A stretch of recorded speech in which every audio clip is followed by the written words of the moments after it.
جہلم کا اندر کمار گجرال۔ یہ جہلم کے اندر کمار کی کہانی ہے، جسے دنیا آئی کے گجرال کے نام سے جانتی ہے، جو جہلم شہر کے شمالی محلے میں پیدا ہوا، یہاں کی فضاؤں میں پلا بڑھا اور ایک دن بھارت کی وزارت عظمیٰ کی بلند مسند پر جا بیٹھا۔ پوٹھوہار کے ٹیڑھے میڑھے راستوں پر بکھری کہانیوں کی تلاش مجھے پچھلے دنوں جہلم شہر کے شمالی محلے لے گئی، جہاں اس کہانی نے میرا دامن پکڑ لیا، جہاں اب بھی دریائے جہلم کے کنارے اندر کمار کا گھر موجود ہے، جہاں وہ اپنے والد اوتار نارائن اور والدہ پشپا کے ہمراہ رہتا تھا۔ اس کے بھائیوں میں ستیش اور راج شامل تھے، اس کی بہنیں اوما اور نیتی اس کے پیار کا مرکز تھیں۔ یہ 1919 کا سال تھا اور دسمبر کا مہینہ، جب اوتار نارائن اور پشپا کے گھر اندر کمار پیدا ہوا۔ 1919 کا سال فرنگیوں کے خلاف مزاحمت کی تحریک میں ایک اہم سنگ میل ہے، جب امرتسر کے جلیانوالہ باغ میں جنرل ڈائر کے حکم پر سینکڑوں بے گناہ لوگوں کو موت کے گھاٹ اتار دیا گیا۔ اس واقعے نے آزادی کی تحریک کو تیز تر کر دیا تھا۔ اندر کمار کے والد اور والدہ بھی فرنگیوں کے خلاف تحریک آزادی میں شامل ہو گئے تھے۔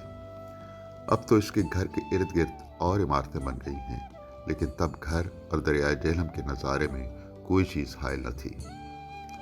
یہ اس زمانے کا ایک خوشحال گھرانہ تھا، مالی وسائل کی کوئی کمی نہ تھی۔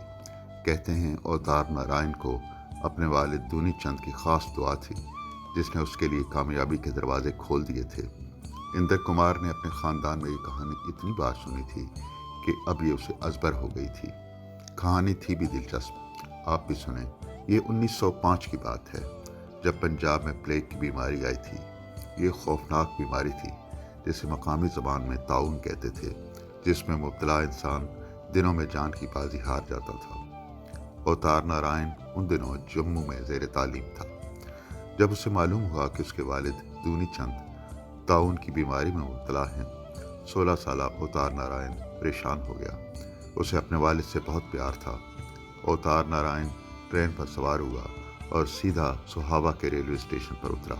اس وقت تک جہلم کا گھر تعمیر نہیں ہوا تھا اور دونی چند کا خاندان جہلم سے تقریباً 25 میل کے فاصلے پر واقع بڑی درویزہ گاؤں میں رہتا تھا۔ سوہاوا اسٹیشن پر اتر کر اوتار نارائن نے دیکھا کہ کوئی تانگے والا بڑی درویزہ جانے کو تیار نہیں، کیونکہ سارا گاؤں طاعون کی زد میں تھا۔ اوتار نارائن پیدل ہی گھر روانہ ہو گیا۔ جب اپنے گھر پہنچا تو لالٹین کی مدھم روشنی میں اس نے دیکھا اس کا باپ دونی چند ایک چارپائی پر لیٹا آخری سانسیں لے رہا ہے۔ باپ نے بیٹے کو دیکھا تو نحیف آواز میں کہا، تمہیں یہاں نہیں آنا چاہیے تھا۔ پھر اس کی آنکھوں سے آنسو چھلک پڑے۔ اوتار نارائن چارپائی پر بیٹھ گیا اور والد کا سر اپنی گود میں رکھ لیا۔ اسے وہ دن یاد آ گئے جب اس کا باپ اسے کندھوں پر بٹھا کر گاؤں کی ہٹی پر لے جاتا تھا اور اس کی فرمائشیں پوری کرتا تھا۔ اس نے اپنے بیٹے کی تعلیم اور تربیت پر خوب محنت کی تھی۔ اوتار نارائن کا روشن مستقبل دونی چند کا خواب تھا، جس کی تعبیر اس کی زندگی کی سب سے بڑی آرزو تھی۔ آج وہی دونی چند چارپائی پر آخری سانسیں لے رہا تھا۔ اوتار نارائن نے والد کا سر اپنی گود میں رکھ لیا اور اس کی پیشانی پر آہستہ آہستہ ہاتھ پھیرنے لگا، بالکل اسی طرح جب وہ چھوٹا سا تھا اور اس کا باپ اسے تھپک تھپک کر سلاتا تھا۔ رات کسی نہ کسی طرح گزر گئی۔ صبح کا آغاز ہو رہا تھا کہ دونی چند کی زندگی کا چراغ بجھ گیا۔ کہتے ہیں اس رات کی دعائیں اوتار نارائن کی زندگی کا سب سے بڑا سرمایہ بن گئی۔ اس نے قانون کی تعلیم حاصل کر کے اپنے والد کے خواب کو سچ کر دکھایا۔ اب زندگی میں خوشحالی آ گئی تھی اور وہ بڑی درویزہ سے جہلم شہر میں آ گئے تھے اور دریا کے کنارے پہ 2 منزلہ گھر بنا لیا تھا، جس کے جھروکوں سے دریائے جہلم کے پانیوں کا منظر صاف دکھائی دیتا تھا۔ یہیں اندر کمار کی پیدائش ہوئی تھی۔ وہ ذرا بڑا ہوا تو اسے جی ٹی روڈ پر واقع گورنمنٹ اسکول میں داخل کرا دیا گیا۔ اسکول گھر سے کچھ فاصلے پر تھا، جہاں تک جانے کے لیے کوئی ٹرانسپورٹ نہیں تھی۔ اوتار نارائن نے اپنے بیٹے کو سائیکل خرید کر دی۔ اس زمانے میں سائیکل بھی خوشحالی کی علامت تھی۔ دن ہنسی خوشی گزر رہے تھے۔ دریائے جہلم ان کی زندگیوں کا حصہ تھا اور وہ اور اس کے دوست اکثر دریا پر چلے جاتے اور آتی جاتی لہروں کے ساتھ کھیلتے رہتے۔ کھیل کھیل میں کچھ بچے آگے گہرے پانیوں تک چلے جاتے۔ ایک بار اندر کمار کا چھوٹا بھائی راج بھی دریائے جہلم کی لہروں سے کھیلتا آگے چلا گیا اور پھر کبھی لوٹ کر نہیں آیا۔ اندر کمار اس حادثے کو زندگی بھر نہ بھلا سکا۔ اندر کمار کے دوسرے بھائی ستیش کو پینٹنگ سے دلچسپی تھی۔ وہ آگے چل کر عالمی شہرت یافتہ آرٹسٹ بنا۔ گھر، محلے، کالج اور پنجاب کے عمومی ماحول نے اندر کمار میں بغاوت کے شعلے کی لو اور تیز کر دی تھی۔ اندر کمار ابھی کم سنی تھا کہ جہلم میں اپنے گھر کے قریب چھوٹے بچوں کے جلوس کی قیادت کرتے ہوئے اسے پولیس نے پکڑ لیا اور شدید تشدد کا نشانہ بنایا۔ اندر کمار کی ماں گھر کی کھڑکی سے یہ سارا منظر دیکھ رہی تھی۔ اندر کمار کو پولیس نے تشدد کا نشانہ بنایا ہی تھا، لیکن اسے ڈر تھا کہ گھر میں اگر ماں کو پتہ چل گیا تو اس کی مزید پٹائی کرے گی۔ اسے معلوم نہیں تھا کہ ماں یہ سارا منظر دیکھ رہی ہے اور اس کے گھر آنے کی منتظر ہے۔ وہ ڈرے ڈرے قدموں سے گھر کی طرف روانہ ہوا، مرکزی دروازہ کھولا اور چپکے سے اپنے کمرے میں جانے کے لیے سیڑھیاں چڑھنا ہی لگا تھا کہ اچانک سے ماں کی آواز سنائی دی، اندر، ادھر آؤ۔ اور اندر کمار کی سانس جیسے رک گئی۔ اس نے نگاہیں اٹھا کر ماں کو دیکھا تو حیران رہ گیا۔ اس کی ماں کے چہرے پر اطمینان اور آنکھوں میں مسرت کے چراغ جل رہے تھے۔ اس نے دونوں ہاتھ پھیلا کر آزادی کے اس ننھے مسافر کو اپنی باہوں میں بھر کر اس کا ماتھا چوم لیا۔ جہلم میں اسکول کی تعلیم کے بعد اندر کمار کو لاہور بھیج دیا گیا، جہاں وہ پہلے ہیلے کالج آف کامرس میں داخل ہوا اور پھر فارمن کرسچین کالج سے ایم اے اکنامکس کی ڈگری حاصل کی۔ اسی کالج میں کمیونسٹ پارٹی کی اسٹوڈنٹ یونین میں اسے ایک مہربان خاتون سلطانہ کے ساتھ کام کرنے کا موقع ملا۔ سلطانہ کو تب سے جانتا تھا جب وہ نوجوان تھی اور اپنے والد کے ہمراہ جہلم میں رہتی تھی، جہاں اس کے والد محکمہ آبپاشی میں ملازم تھے۔ بعد میں سلطانہ کی شادی معروف ترقی پسند شاعر علی سردار جعفری سے ہوئی۔ اندر کمار کی خوش قسمتی تھی کہ علی سردار جعفری نے اسے اپنے حلقہ احباب میں شامل کر لیا، جس کی بدولت اس کا تعارف اس وقت کے معروف لکھنے والوں سے ہوا، جن میں مشہور انقلابی شاعر ساحر لدھیانوی، ممتاز ناول نگار اور کہانی نویس کرشن چندر، ترقی پسند لکھاری بھیشم سانی اور اردو کے سربلند افسانہ نگار راجندر سنگھ بیدی بھی شامل تھے۔ کالج میں اس کے انگریزی کے استاد نے اس میں اردو شاعری سے محبت کی شمع جلائی، جس کی گداز روشنی تمام عمر اس کے ہمراہ رہی۔ اس استاد کا ذکر اندر کمار نے اپنے سوانح عمری میں بہت محبت اور عقیدت سے کیا ہے۔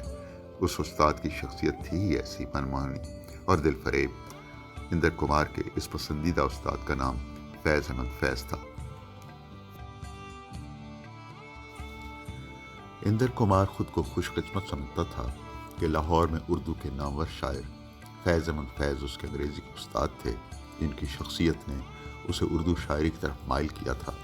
اور پھر علی سردار جعفری کی ہمراہی میں اردو کے نامور شاعروں سے ہر روز ملاقات نے اردو شاعری کی چنگاری کو شعلے میں بدل دیا تھا۔ تب اس کی زندگی میں خوشبو کا ایک جھونکا آیا جس نے اس کی زندگی میں رنگ بکھیر دیے۔ یہ اس کی ہم جماعت شیل تھی۔ شیل کے والدین کا گھر انارکلی میں تھا۔ وہ ایک حسین لڑکی تھی جو شعر و ادب کی رسیا تھی اور پنجابی اور انگریزی میں شاعری کرتی تھی۔ اندر کمار اسے بیاہ کر جہلم کے گھر میں لے آیا۔ اب سیاست کے میدان میں ہلچل پیدا ہو گئی تھی۔ اندر کمار کو فرنگیوں کے خلاف مزاحمت کی تڑپ اپنے والدین سے ورثے میں ملی تھی۔ اس کے والد فرنگیوں کے خلاف مزاحمت کی پاداش میں جیل جا چکے تھے۔ اب دوسری جنگ عظیم کا اختتام ہو رہا تھا اور آزادی کی جدوجہد میں تیزی آ گئی تھی۔ اندر کمار پڑھنے کے ساتھ سیاست کے میدان میں متحرک تھا، جس کا واحد مقصد ہندوستان کو انگریزوں کے قبضے سے نجات دلانا تھا۔ اندر کمار نے کمیونسٹ پارٹی آف انڈیا میں شمولیت حاصل کی، لاہور اسٹوڈنٹس یونین کا صدر بنا اور پنجاب اسٹوڈنٹس فیڈریشن کا جنرل سیکرٹری منتخب ہوا۔ اندر کمار کو مزاحمت کی جدوجہد میں 2 بار جیل جانا پڑا۔ اب اندر کمار لاہور میں یونیورسٹی کی تعلیم مکمل کرنے کے بعد عملی زندگی میں قدم رکھ چکا تھا۔ وکالت کے پیشے کے برعکس اپنا کاروبار شروع کرنے پر توجہ دی۔ پہلے جہلم اور پھر کراچی میں کاروبار کا آغاز کیا۔ وہ کاروبار میں کامیابی کے لیے پر امید تھا۔ تب حالات تیزی سے بدلنے لگے۔ ہر طرف ہندوستان کی تقسیم کی باتیں ہونے لگی تھیں، لیکن اندر کمار اور اس کے والد اوتار نارائن کے وہم گمان میں بھی نہیں تھا کہ انہیں ایک روز جہلم چھوڑنا ہوگا۔ 1946 کے شروع میں اوتار نارائن قانون ساز اسمبلی کے ممبر منتخب ہو گئے۔ قیام پاکستان کا اعلان ہو گیا۔ لیکن اوتار نارائن کے خاندان نے فیصلہ کیا کہ وہ جہلم میں ہی رہیں گے۔ 1947 میں ہندوستان تقسیم ہو گیا، لیکن اندر کمار کے والد اوتار نارائن، جو قانون ساز اسمبلی کے ممبر منتخب ہو چکے تھے، کی خواہش اور ارادہ اپنی جگہ، لیکن حالات روز بروز مشکل ہوتے جا رہے تھے، اور پھر ایک دن انہوں نے اپنے جہلم والے گھر کو چھوڑا، اپنے دلبر شہر جہلم کو الوداع کہا اور دہلی چلے گئے۔ شاید قدرت اسے زندگی کے ایک نئے تجربے سے متعارف کرا رہی تھی۔ یہ 1958 کی بات ہے، جب اندر کمار نے دوستوں کے اصرار پر دہلی الیکٹورل کالج کا الیکشن لڑا اور بلا مقابلہ جیت گیا۔ 1964 میں ایک بار پھر اسے کامیابی ہوئی، تب اندرا گاندھی کی سفارش پر اسے راجیہ سبھا کے لیے کانگریس کا ٹکٹ دیا گیا اور اندر کمار راجیہ سبھا کا ممبر منتخب ہو گیا۔ وہ اندرا گاندھی کے بہت قریب تھا، لیکن پھر سیاست میں ایک نیا موڑ آیا۔ جب اندرا گاندھی نے ملک میں ایمرجنسی نافذ کر دی، تب اندر کمار انفارمیشن منسٹر تھا۔ ایک روایت کے مطابق اندرا گاندھی کے بیٹے راجیو گاندھی نے سختی سے اندر کمار کو ہدایت کی کہ تمام نیوز بلیٹن کو سینسر کیا جائے۔ اندر کمار نے اس کی مخالفت کی اور راجیو کی بات ماننے سے انکار کر دیا اور وزارت سے استعفیٰ دے دیا۔ اسے ملکی منظرنامے سے ہٹا کر روس میں بطور سفیر تعینات کر دیا گیا۔ یوں اندر کمار 1976 سے 1980 تک روس میں رہا۔ ایک روز اسے خبر ملی کہ اس کے لاہور کے استاد اور معروف شاعر فیض احمد فیض روس آئے ہوئے ہیں۔ اندر کمار نے فیض کے روس میں قیام کے دوران کتنی شعر و شاعری کی محفلوں کا انعقاد کیا۔ ان محفلوں میں فیض صاحب کو خاص طور پر مدعو کیا جاتا۔ 1989 میں اندر کمار لوک سبھا کا ممبر منتخب ہوا اور اس کے حصے میں امور خارجہ کی وزارت آئی۔ 1992 میں ایک بار پھر وہ راجیہ سبھا کا ممبر بنا اور اسے امور خارجہ کی وزارت دی گئی۔ اپریل 1997 میں اس وقت کے بھارت کے وزیر اعظم ڈیو گوڈا اعتماد کا ووٹ حاصل نہ کر سکے، تو یونائٹڈ فرنٹ کی مخلوط حکومت کی طرف سے وزارت عظمیٰ کا تاج اندر کمار کے سر پر رکھا گیا۔ یہ منصب کسی بھی سیاستدان کا خواب ہوتا ہے، لیکن ان مناسب، دولت اور شہرت کے باوجود کوئی کمی ایسی تھی جو اندر کمار کو تنہائی میں اداس کر دیتی تھی۔ جب کبھی دہلی میں زور کا مے برستا تو اندر کمار کو اپنے جہلم کی یاد آ جاتی، جہاں اس کا گھر دریائے جہلم کے قریب تھا۔ اس کے گھر سے دریا کا منظر صاف نظر آتا تھا۔ کیسا دل فریب منظر ہوتا جب بارش دریائے جہلم کے پانیوں پر برستی۔ وہ فرصت کے لمحوں میں اکثر سوچا کرتا، کیا وہ کبھی اس گھر کو دوبارہ دیکھ سکے گا؟ کیا کبھی جہلم کی فضاؤں، اس کی گلیوں اور اس کے لوگوں کے درمیان جا سکے گا؟ تب اچانک ایک دن اس کی خواہش پوری ہونے کا سامان بن گیا۔ یہ 1982 کا سال تھا۔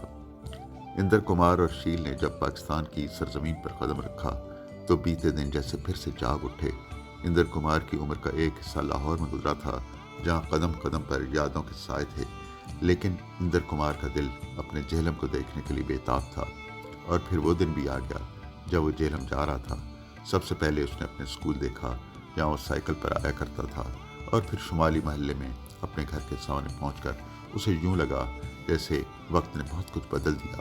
لیکن جو ہی وہ شیل کا ہاتھ پکڑ کر اپنے گھر کی دہلیز پار کر کے اندر آیا تو اسے ایسے محسوس ہوا کہ وقت پیچھے کو لوٹ گیا ہے۔ یہی گھر تھا جہاں وہ شیل کو بیاہ کر لایا تھا۔ وہ مرکزی دروازے سے اندر داخل ہوا تو دائیں ہاتھ جانب پہچانی سیڑھیاں تھیں، اور پھر وہ کمرہ جہاں وہ شادی کے بعد شیل کے ہمراہ رہتا تھا۔ کمرے میں جا کر گئے دنوں کی یادوں نے اسے گھیر لیا تھا۔ اس نے چاہا کاش وقت یہیں رک جائے، لیکن وقت کبھی رکتا نہیں، اسے یہاں سے جانا ہی تھا۔ اب وہ شیل کا ہاتھ پکڑ کر آہستہ آہستہ سیڑھیاں اترنے لگا۔ وہ آخری سیڑھی پر پہنچا ہی تھا کہ اسے یوں لگا کسی نے اس کا نام لے کر آواز دی ہے۔ یہ کیسی آواز تھی؟ وہ چونک پڑا۔ بالکل اس کی ماتا پشپا جیسی آواز۔ وہ ایک لمحے کو ٹھٹک کر وہیں کھڑا ہو گیا۔ اسے یوں لگا اس کے بچپن کا وقت لوٹ آیا ہے۔